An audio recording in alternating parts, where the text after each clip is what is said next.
CM YS Jagan ఎన్నికల సమర శంఖం పూరించారు. ఎంతమంది కలిసినా ఎన్ని ఎత్తులు వేసినా వారి వ్యూహంలో చిక్కుకోవటానికి ఇక్కడ ఉన్నది అభిమన్యుడు కాదని అర్జునుడు అని తేల్చి చెప్పారు. చంద్రబాబుతో సహా అందరూ ఓడాల్సిందేనని నినదించారు. మీ మద్దతు ఉన్నంతకాలం తొనకను వెనకను అంటూ సీఎం వైఎస్ జగన్ గర్జించారు. 175కి 175 సీట్లు గెలవాల్సిందేనని, ఈ బాధ్యత ప్రతి కార్యకర్త తీసుకోవాలని జగన్ పిలుపునిచ్చారు.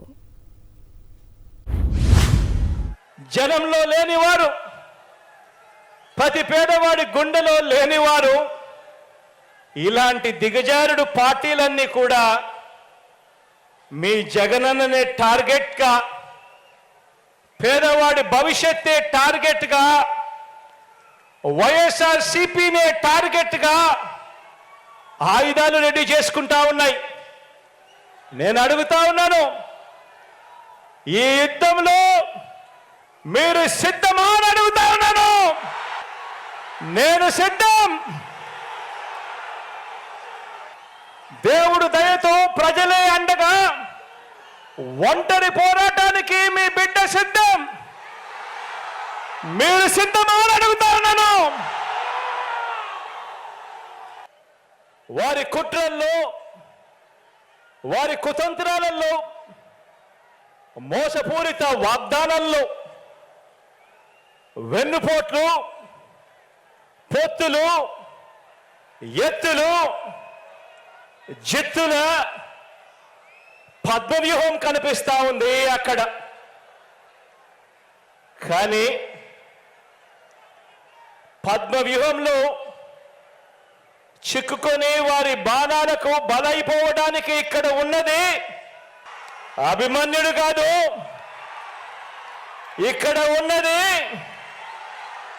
అర్జునుడు.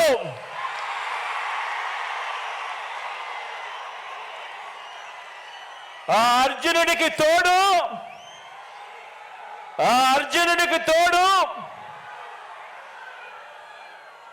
ప్రజలు, దేవుడి దయ, ఇక్కడ ఉన్న నా అన్నదమ్ములు, నా అక్క చెల్లెమ్మలందరూ ఈ యుద్ధంలో 175కు 175 టార్గెట్, 175కు 175 వైఎస్ఆర్ కాంగ్రెస్ పార్టీ టార్గెట్. ఈ యుద్ధంలో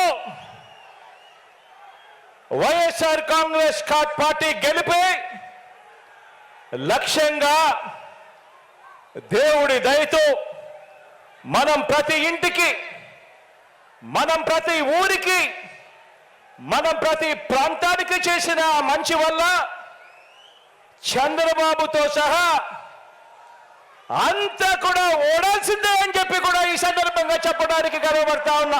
ప్రజలకు మనం దగ్గరయ్యాము కాబట్టి ప్రతి ఇంట్లోనూ మీ బిడ్డను, మీ బిడ్డను, మన వైఎస్ఆర్ కాంగ్రెస్ పార్టీని తమ పార్టీగా ప్రజలు భావిస్తా ఉన్నారు. కాబట్టి చంద్రబాబు లాంటి 75 ఏళ్ళ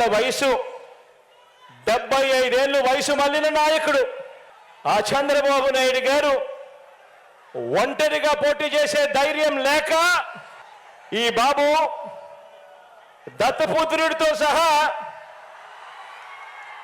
ఇతరులతో పొత్తు కోసం వెంపర్లాడుతా ఉన్నాడు అనంటే